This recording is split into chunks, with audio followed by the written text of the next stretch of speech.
Baik, sebelumnya Assalamualaikum warahmatullahi wabarakatuh. Yang terhormat Bapak Dosen Lungit Wicaksono SPD MPD, beserta teman-teman saya yang saya sayangi. Pertama-tama saya ucapkan terima kasih kepada Bapak Lungit Wicaksono SPD MPD yang telah memberikan kesempatan kepada kelompok kami yang akan menampilkan hasil presentasi, yang menampilkan hasil dari kerja kelompok kami yang berjudul Asas-asas Pendidikan dan Aliran-aliran Pendidikan. Sebelumnya, izin memperkenalkan diri, nama saya Yusuf Maulana sebagai moderator, dan teman-teman saya. Oke. Izin memperkenalkan diri, nama saya Heri Fahamsyah. Izin memperkenalkan diri, nama saya Intan Permatasari. Izin memperkenalkan diri, nama saya Nur Kholik. Izin memperkenalkan diri, nama saya Arga Agustian Saputra. Izin memperkenalkan diri, nama saya Muhammad Zlatan Ibrahim Alfayan.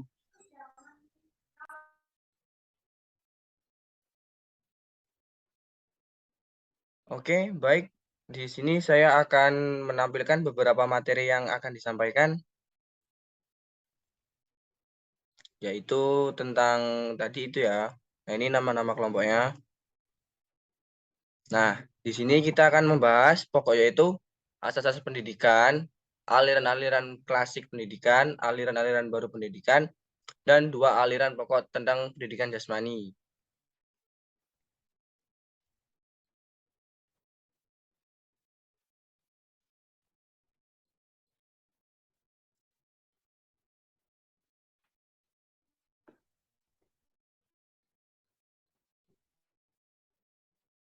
Oke, kita masuk ke materi pertama yaitu asas-asas pendidikan.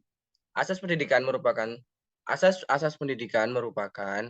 suatu kebenaran yang menjadi pelaksanaan pendidikan khususnya di Indonesia. Baik pada tahap perancangan maupun pelaksanaan pendidikan di Indonesia, terdapat beberapa asas pendidikan yang memberi arah dalam merancang dan melaksanakan pendidikan nasional. Asas-asas tersebut memberikan pemikiran dan pengalaman sepanjang sejarah. Di antara asas-asas tersebut diuraikan secara mendetail. Ada 3, yaitu asas tuturi handayani, asas belajar sepanjang hayat, dan asas kemandirian dalam belajar. Langsung aja ya, kita langsung masuk ke materinya, yaitu tentang asas tuturi handayani. Ya, jadi di sini saya akan membahas tentang asas tuturi handayani. Tuturi handayani sendiri merupakan gagasan yang mula-mula dikemukakan oleh Ki Hajar Dewantoro. Dia sendiri adalah seorang perintis kemerdekaan dan pendidikan nasional. Tuturi handayani sendiri mengandung arti pendidik dengan kewibawaannya yang dimiliki, mengikuti dari belakang dan memberi pengaruh, tidak menarik-narik dari depan. Membiarkan anak mencari jalan sendiri, dan bila anak melakukan kesalahan, baru pendidik membantunya. Gagasan tersebut dikembangkan oleh Ki Hajar Dewantoro pada masa penjajahan dan masa perjuangan kemerdekaan. Dalam era kemerdekaan, gagasan tersebut serta-merta diterima sebagai salah satu asas pendidikan nasional Indonesia. Asas tuturi handayani sendiri memberi kesempatan anak didik untuk melakukan usahanya sendiri, dan ada kemungkinan mengalami berbuat kesalahan tanpa ada tindakan atau hukuman. Hal itu tidak menjadikan masalah, karena menurut Ki Hajar Dewantoro, setiap kesalahan yang dilakukan anak didik akan membawa pidananya sendiri. Kalau tidak ada pendidik sebagai pemimpin yang mendorong datangnya hukuman tersebut, dengan demikian setiap kesalahan yang dialami anak tersebut bersifat mendidik. Nah, di sini ada 5 menurut asas tuturi handayani. Yang pertama adalah pendidikan dilaksanakan tidak menggunakan syarat paksaan. Jadi kita sebagai calon pendidik itu mampu mengenal peserta didik sesuai dengan batas kemampuannya masing-masing dan tidak memaksakan kehendak apabila peserta didik tidak mampu atau tidak sanggup melakukan hal tersebut. Yang kedua itu adalah pendidik adalah punggol lawetah yang mengandung makna momong, among, dan juga ngemong. Among sendiri mengandung arti mengembangkan kodrat alam anak dengan tuntutan agar anak didik dapat mengembangkan hidup batin menjadi subur dan selamat. Momong mempunyai arti mengamat-amati anak agar tumbuh menjadi kodratnya. Memang berarti kita harus mengikuti apa yang ingin diusahakan anak sendiri dan memberi bantuan pada anak saat membutuhkan. Yang ketiga adalah pendidikan menciptakan tertib dan damai. Jadi kita sebagai peserta didik mampu memberikan aturan-aturan tata tertib, pemberlakuan kepada siswa agar tidak melanggarnya, pemberlakuan tata tertib yang damai agar membuat siswa mampu melaksanakan kewajiban sebagai siswa yang tertib dan damai. Contohnya memberikan tata tertib berpakaian, melakukan tata tertib membuang sampah pada tempatnya, dan banyak lagi lainnya. Yang keempat adalah pendidikan tidak ngujo atau memanjakan anak. Sikap memanjakan anak sudah pasti menciptakan anak yang manja. Disadari atau tidak, sikap tersebut menjadikan anak menjadi sosok yang hanya bisa memikirkan permintaan tanpa ada landasan untuk kemandirian dalam memikirkan sesuatu hal. Dampak negatif itu sendiri bisa berupa kurangnya menjadi pribadi yang mandiri, mudah menyerah, menjadi pribadi yang egois, sulit berteman, dan selalu bergantung pada orang lain. Untuk mengatasi hal tersebut, alangkah baiknya kita sebagai peserta didik mampu menekankan sikap yang bisa merubah anak supaya tidak manja. Contohnya dengan memberikan tugas individu ataupun kelompok yang bisa membuat anak itu berubah menjadi sikap yang manja, berubah menjadi sikap yang mandiri. Biarkan anak menentukan pilihannya sendiri dan hargai setiap usahanya. Yang kelima itu pendidikan menciptakan iklim tidak terperintah, memerintah diri sendiri dan berdiri di atas kakinya sendiri. Jadi siswa itu mampu menjadi siswa yang mempunyai sikap yang mandiri. Kita sebagai peserta didik perlu mengajarkan akan sikap mandiri tersebut dengan bimbingan, memandunya pada saat belajar, dan tentunya menciptakan suasana yang aktif. Contoh agar mendorong siswa untuk mandiri, menerima variasi gaya belajar, melakukan refleksi bersama, memberi nilai-nilai sebagai umpan balik. Oke, teman-teman, itu yang bisa disampaikan oleh Saudara Holik. Holik.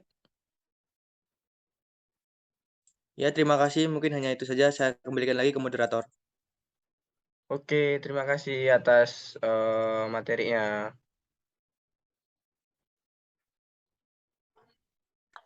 Baik, sekarang akan dilanjutkan oleh pemateri kedua tentang materi ini.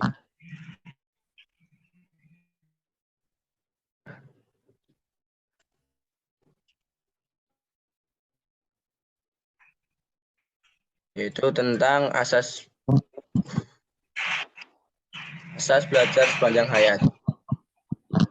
Yuk, bisa dimulai.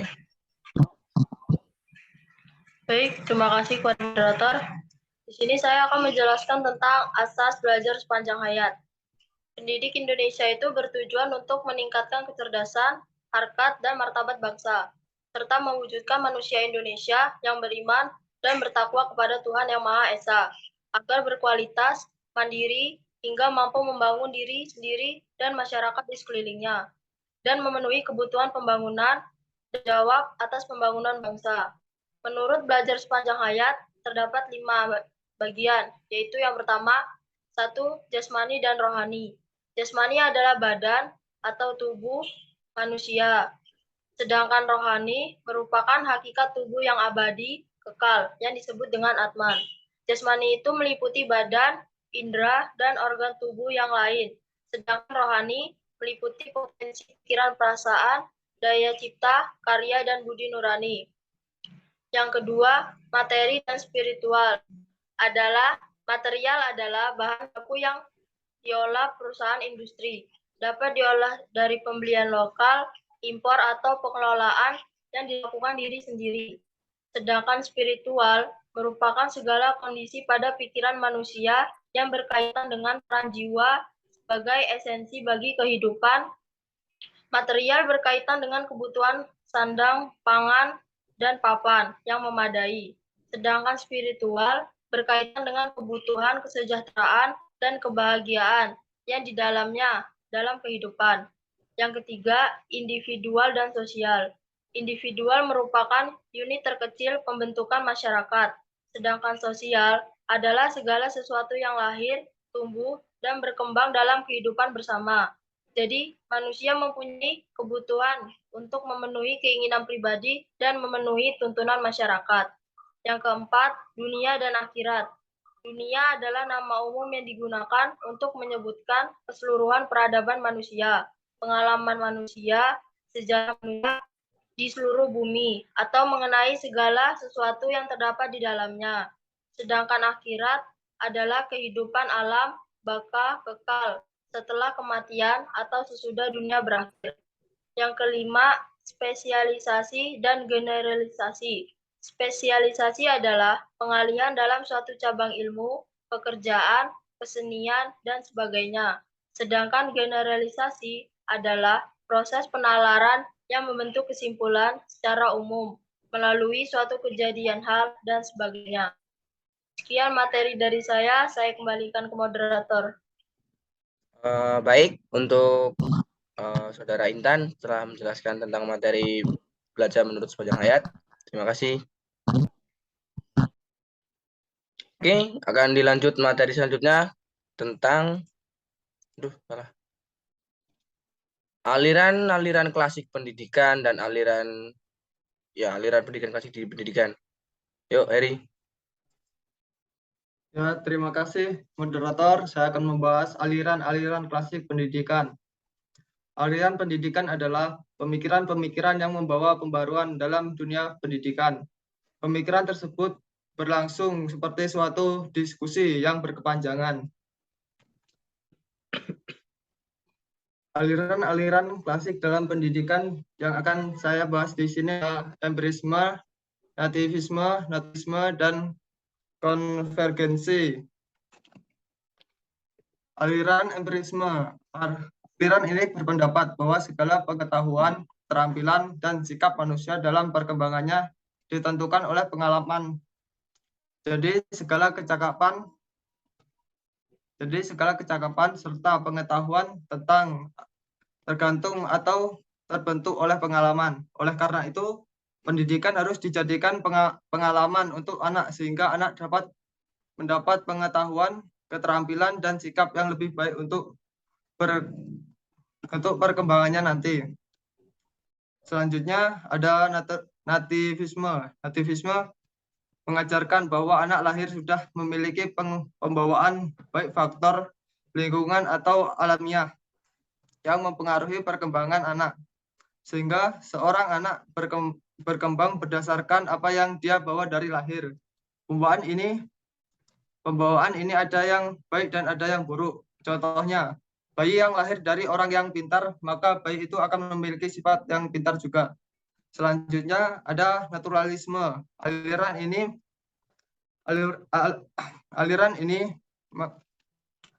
ini hampir sama dengan teori nativisme, di mana dalam teori ini mengajarkan bahwa seorang anak sejak lahir sudah memiliki pembawaan tersendiri, baik bakat, minat, kemampuan, sifat, tingkah laku, watak, dan lain-lain. Selanjutnya ada konvergensi, di mana seorang anak telah dilahirkan di dunia sudah disertai pembawaan baik maupun pembawaan buruk. Pembawaan anak tidak akan bisa berkembang dengan baik tanpa adanya dukungan lingkungan yang sesuai dengan pembawaan tersebut. Contohnya, seorang anak yang lahir di kalangan santri atau kiai, maka dia bisa saja menjadi seorang kiai. Dia akan mengikuti lingkungan yang mendidiknya. Dia akan mengikuti ajaran-ajaran orang yang ada di sekitarnya. Sekian materi dari saya. Saya kembalikan pada moderator. Oke, terima kasih atas penyampaian materinya buat Saudara Heri. Sekarang akan dilanjutkan oleh ini tentang materi aliran-aliran baru pendidikan.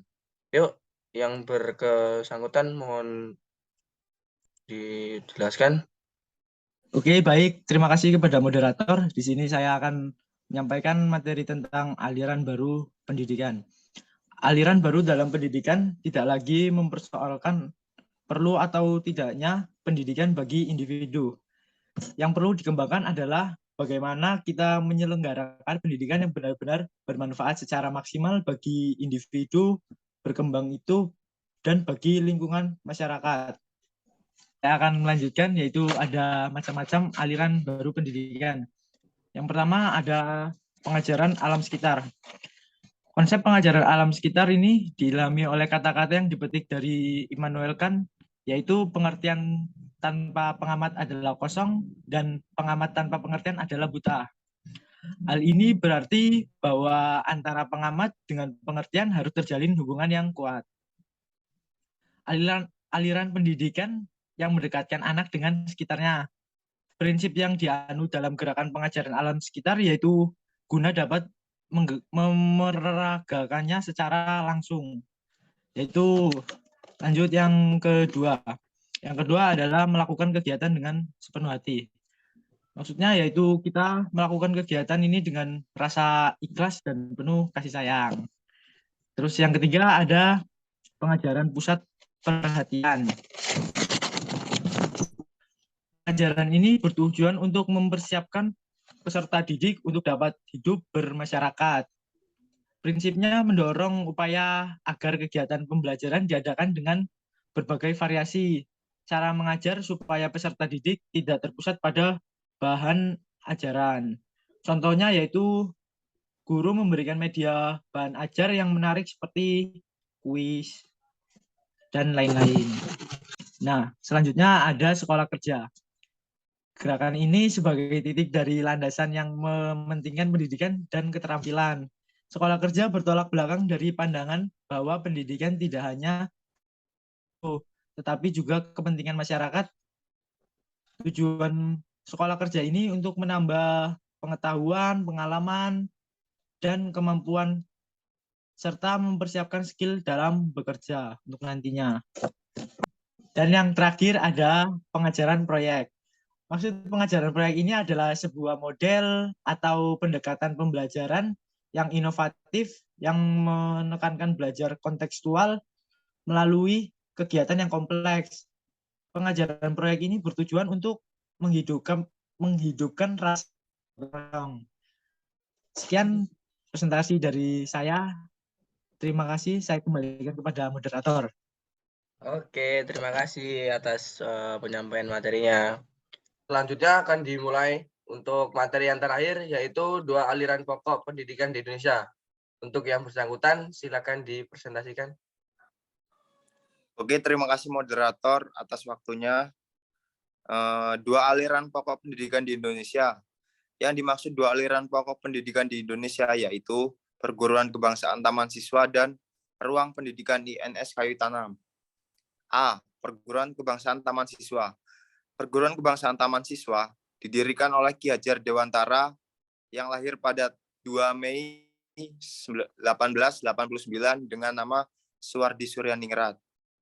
Pada tanggal 3 Juli 1932 di Yogyakarta, yakni dalam bentuk yayasan. Selanjutnya mulai didirikan Taman Indria atau Taman Kanak-kanak dan kursus guru.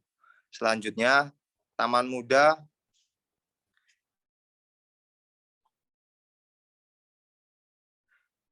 ini dikembangkan sehingga meliputi pula Taman Madya, Prasarjana, dan Sarjana Wijaya.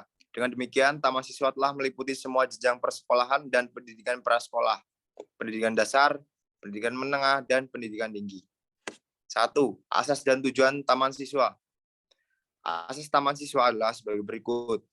Bahwa setiap orang mempunyai hak mengatur dirinya sendiri dengan mengingat terbitnya persatuan dalam kehidupan umum. Selanjutnya, bahwa pengajaran harus memberi pengetahuan yang berfaedah, yang dalam arti lahir dan batin dapat memerdekakan diri. Selanjutnya, bahwa mengajarkan harus berdasar pada kebudayaan dan kebangsaan sendiri. Selanjutnya, bahwa pengajaran harus tersebar luas sampai dengan menjangkau kepada seluruh rakyat. 2. Upaya-upaya pendidikan yang dilakukan Taman Siswa. Di lingkungan perguruan untuk mencapai tujuannya, Taman Siswa berusaha dengan jalan 1. Menyelenggarakan tugas pendidikan dalam bentuk perguruan dari tingkat dasar hingga tingkat tinggi, baik yang bersifat umum maupun yang bersifat kejuruan. Yang kedua, mempelajari perkembangan dunia di luar Taman Siswa yang ada hubungannya dengan bidang-bidang kegiatan Taman Siswa untuk diambil faedah sebaik-baiknya. Yang ketiga, menumbuhkan dan memasakkan lingkungan hidup keluarga Taman Siswa. Yang keempat, meluaskan kehidupan ke taman siswaan di luar lingkungan masyarakat perguruan. Yang C, hasil-hasil yang dicapai. Yayasan Perguruan Kebangsaan Taman Siswa yang didirikan Suwardi Suryaningrat atau Ki Hajar Dewantara pada tanggal 3 Juli 1922 di Yogyakarta sampai saat ini telah mencapai berbagai hal seperti gagasan pemikiran tentang pendidikan nasional, lembaga-lembaga pendidikan dari Taman Indria sampai dengan Sarjana Wiyata dan sejumlah besar alumni perguruan. Ketiga, pencapaian itu merupakan pencapaian sebagai suatu yayasan pendidikan yang juga mungkin dicapai oleh yayasan pendidikan lainnya. B. Ruang pendidikan INS Kayu Tanam. Ruang pendidikan INS atau Indonesia Netherlands School didirikan oleh Muhammad Syafi'i yang lahir di Matan, Kalimantan Barat pada tahun 1895 pada tanggal 31 Oktober 1926 di Kayu Tanam, Sumatera Barat. Asas dan tujuan ruang pendidikan INS Kayu Tanam, asas-asas ruang pendidikan INS Kayu Tanam sebagai berikut. Yang pertama, berpikir logis dan rasional. 2, keaktifan atau kegiatan. Ketiga, pendidikan masyarakat. Yang keempat, memperhatikan pembawaan anak. Yang kelima, menentang intelektualisme. Sejak didirikan, tujuan ruang pendidikan INS Kayu Tanam adalah 1. Mendidik rakyat ke arah kemerdekaan. Yang kedua, memberi pendidikan yang sesuai dengan kebutuhan masyarakat. Yang ketiga, mendidik para pemuda agar berguna untuk masyarakat. Yang keempat, menanamkan kepercayaan terhadap diri sendiri dan berani bertanggung jawab. Yang kelima, mengusahakan mandiri dalam pembiayaan. 2. Usaha-usaha ruang pendidikan INS Kayu Tanam. Terdapat berbagai usaha yang dilakukan oleh Muhammad Syafi'i dan kawan-kawan dalam mengembangkan gagasan dan berupaya mewujudkannya, baik yang berkaitan dengan ruang pendidikan INS maupun tentang pendidikan dan perjuangan pembangunan bangsa Indonesia. Beberapa hal yang perlu dikemukakan adalah memantapkan dan menyebarluaskan gagasan-gagasan tentang pendidikan nasional. Pengembangan ruang pendidikan INS meliputi kelembagaan, sarana dan prasarana, dan lain-lain. Upaya pemberantasan buta huruf, penerbitan majalah anak-anak, dan lain-lain. Beberapa usaha yang dilakukan ruang pendidikan INS Kayu Tanam yang dalam bidang kelembagaan antara lain menyelenggarakan berbagai jenjang pendidikan seperti ruang rendah, 7 tahun setara sekolah dasar, ruang dewasa, 4 tahun sesudah ruang rendah, atau setara sekolah menengah, dan sebagainya. 3. Hasil-hasil yang dicapai ruang pendidikan INS Kayu Tanam. Ruang pendidikan INS Kayu Tanam mengalami masa pasang surut seirama dengan pasang surutnya perjuangan bangsa Indonesia. Seperti harapan kepada teman siswa, ruang pendidikan INS Kayu Tanam juga diharapkan melakukan penyegaran dan dinamisasi. Seiring dengan perkembangan masyarakat dan iptek, di samping itu, upaya-upaya pengembangan ruang pendidikan INS tersebut seyogyanya dilakukan dalam kerangka pengembangan Sisdiknas sebagai bagian dari usaha mewujudkan cita-cita ruang pendidikan INS, yakni mencerdaskan seluruh rakyat Indonesia. Demikian materi presentasi dari saya. Terima kasih waktunya moderator. Saya kembalikan ke moderator. Baik, terima kasih atas penyampaian materinya buat pemateri ini. Lanjut ke kesimpulan aja ya.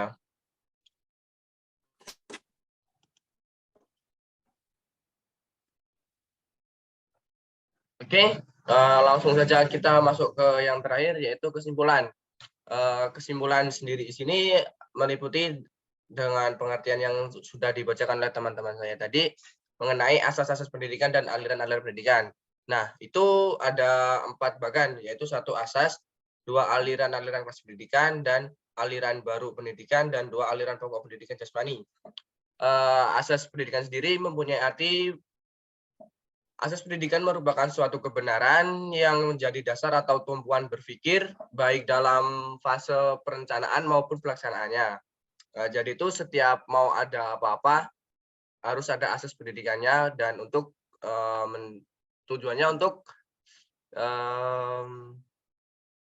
mencerdaskan kehidupan bangsa lah, gitu intinya. Nah, lanjut 2, aliran-aliran klasik pendidikan itu dibagi menjadi 2, yaitu asas tuturi handayani dan asas belajar sepanjang hayat. Asas tuturi handayani sendiri mempunyai arti pendidikan dengan kewibawaan yang dimiliki untuk memberikan pengaruh dan memberikan anak mencari jalannya sendiri. Nah, jika ada kesalahan atau keliruan pada anak tersebut, nah fungsi ini guru untuk membinanya atau memberitahunya lah gitu. Lanjut yaitu asas belajar sepanjang hayat. Asas belajar sepanjang hayat sendiri mempunyai arti bertujuan meningkatkan kecerdasan harkat martabat bangsa berkualitas guna memenuhi kebutuhan pembangunan bangsa. Nah, jadi itu gunanya itu untuk memberi kecerdasan untuk martabat bangsa gitu-gitulah. Lanjut ke aliran-aliran baru pendidikan. Nah, aliran baru pendidikan itu mempunyai arti menyelenggarakan pendidikan benar-benar bermanfaat secara maksimal baik individu maupun lingkungan di sekitarnya. Artinya itu kita harus ada manfaatnya untuk ya pendidikan sendiri kan ada manfaatnya untuk mencerdaskan kehidupan bangsa dan lain-lain. Tuh. Lanjut yang terakhir 2 aliran pokok pendidikan jasmani. Pendidikan apa? Dibagi menjadi 2 yaitu ruang pendidikan INS Kayu Tanam dan perguruan tanam bangsa, perguruan kebangsaan taman siswa, kebalik. Nah, mempunyai arti itu perguruan kebangsaan taman siswa itu meliputi jenjang dari TK, SD, SMP, SMA dan perkuliahan tinggi. Jadi itu setiap anak-anak dari kecil itu udah disuruh belajar kayak gitu dari TK sampai kuliah gitu. Nah, lanjut ruang pendidikan INS Kayu Tanam itu mempunyai 3 faktor yaitu asas dan tujuan, usaha dan hasil. Nah, asas dan tujuannya itu adalah berpikir kreatif, logis, rasional, memperhatikan pembawaan anak dan menentang intelektualisme. Yang kedua kan asas tuh. Nah, yang kedua itu ada usaha. Usahanya itu pengembangan ruang pendidikan dengan upaya pemberantasan buta huruf, penerbitan majalah dan anak-anak. Jadi itu sebisa mungkin anak itu dipelajari membaca sejak kecil biar dia nggak buta huruf gitu. Yang ketiga ini yang terakhir yaitu hasil. Nah, jadi apa sih kok kenapa kita ada asas pendidikan dan aliran pendidikan itu mesti kan harus ada hasil. Nah, hasilnya itu adalah usaha untuk mewujudkan cita-cita ruangan pendidikan yang mencerdaskan seluruh rakyat Indonesia. Jadi gitu. Baik, mungkin itu saja yang bisa kami sampaikan pada presentasi kali ini. Jika ada salah kata atau perbuatan yang kurang mengenakan, mohon dimaafkan. Buat teman-teman yang lain, boleh buka itu semua,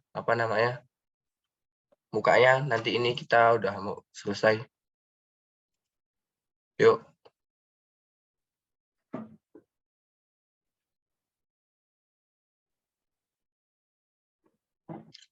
Udah.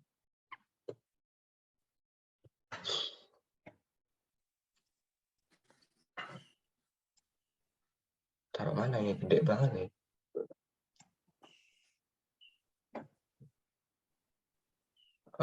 Baik, mungkin itu saja sih yang dapat kami sampaikan pada presentasi kali ini.